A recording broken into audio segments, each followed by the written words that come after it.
Turning our monitors now to Saudi Arabia. The world watched as U.S. and Russian officials met for nearly 5 hours to discuss the war in Ukraine. These talks come just days after President Donald Trump announced he called President Putin to start negotiations to end that war immediately.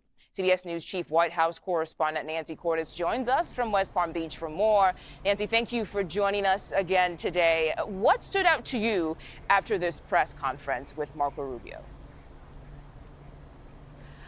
Good afternoon, Mugo. A couple of things. First of all, the fact that Secretary of State Rubio and the President's National Security Advisor, Mike Waltz, said they want to move fast. That this was just the first meeting, but they plan to move ahead quite quickly. They want to arrange a meeting between President Trump and Vladimir Putin quickly, and they want to bring about an end to this war sooner rather than later. They also said that they want to make sure that whatever the end result is, that it is something that is permanent, that doesn't lead to another outbreak of violence in a couple of years. Basically, you know, when you look big picture, this is a complete reversal of U.S. policy towards Russia. And I think that that is the most stunning thing coming out of these 4.5 hours or so of meetings that Secretary of State Rubio and other Trump advisors held with his Russian counterpart, Sergei Lavrov, in Saudi Arabia.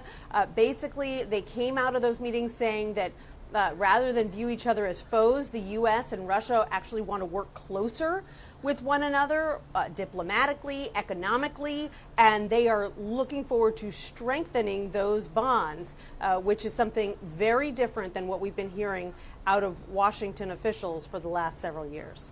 And Nancy, it's important to note here that Ukrainian President Volodymyr Zelensky was not part of this meeting. So how did this delegation respond to accusations that the United States bypassed Ukraine and Europe in these negotiations?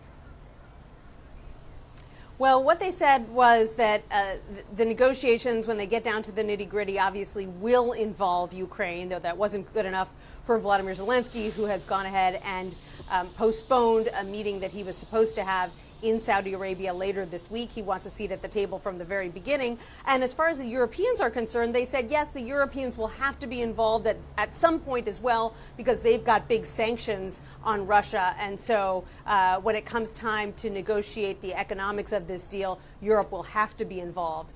That's not much comfort to European leaders who say, wait a minute, we have spent billions of dollars to help support Ukraine throughout this conflict. Now you're telling us we're only going to have a seat at the negotiating table when it's time for us to remove our sanctions on Russia.